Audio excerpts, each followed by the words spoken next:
So in this video we're going to be replacing this little two-way consumer unit. It's an MK consumer unit, pretty old one, and yeah, they put a spur underneath for some outside lights. We'll put an extra fuse in the new consumer unit for that, and these armoured cables just tidy it up a lot more.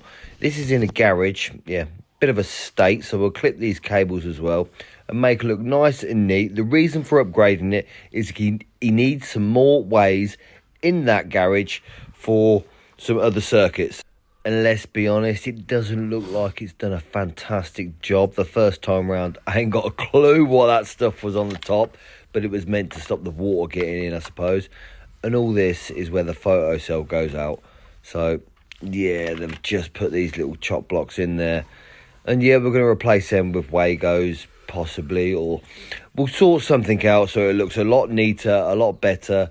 But of course, at first we want to test the supply to make sure that there is actually a 240 supply there, and it's something that we can use and the cable's not damaged going anywhere else, because the last thing we do is we want to change the board over and we haven't got an earth or something like that. So yeah, we're going to take it to bits and test the original supply. And of course, because there's other people in the house, I want to make sure to put my lock-off kit on, just to make sure no one else comes along and turns it on whilst I'm working on that supply. So the rip out part is the easy part. Basically undo everything, take it all to bits, and start with a fresh slate. Basically all the cables are dead, so we can take it to bits and mount our new board.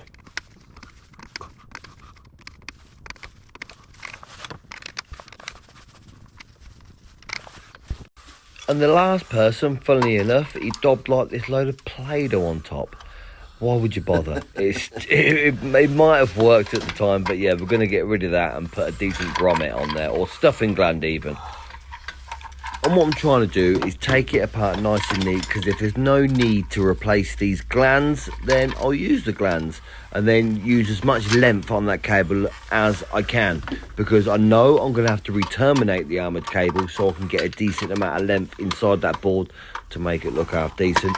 But yeah, it's been in there for years and it's tough. So yeah, I'm going to have a bit of a struggle to get it off this little plastic box to be able to terminate it into my new metal box. And what I've got here is the new Proteus board. I want to try and keep the property with all the same components. So if it's got a Proteus board in the house, I'm going to install a Proteus board in the garage.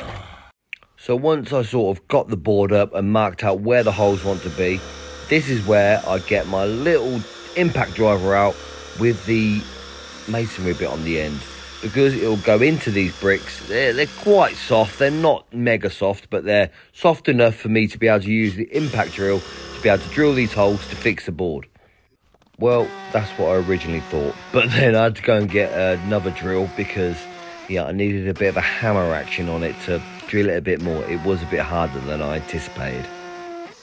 And what I did, whilst the board was on the floor, I drilled the holes that I want to bring my cables into.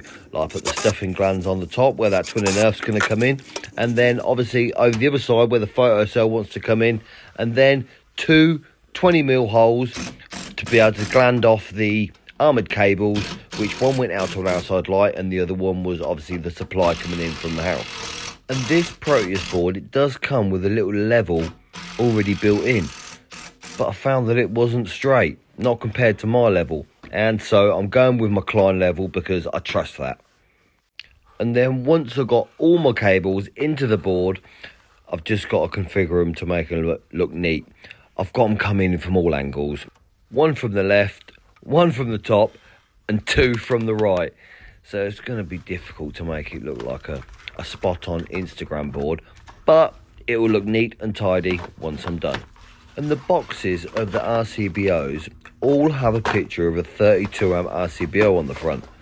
Well, that confused me. I thought, I hope they haven't gave me three 32 amp ones, because I don't just want 32. I want a 16 and a 6. So I wanted to start off by putting my Rcbos in. I had two Rcbos for the existing circuits, a 32 amp supply, which is going to go out to another supply that's going to go in. I wanted to add that RCBO in, even though we're not putting the other circuit in just yet. It's just I thought I'd put it in there now, and then a 40 amp MCB to go in there, because I will use that to upgrade the supply from a 20 amp, which is originally on, to upgrade it to a 40 amp supply to that board in the garage. And once I've got all the RCBOs and MCBs and the blanks all in position, I want to stick my little buzz bar along the bottom, because it will hold it in place, and just so it doesn't move around, because I hate it once you go to put the cover on and they've all moved and they look a bit lopsided. So I'll put the bar in now to tighten it up, to keep it all secure and in place. Yeah, I need to jiggery pokery a little that bit of that around.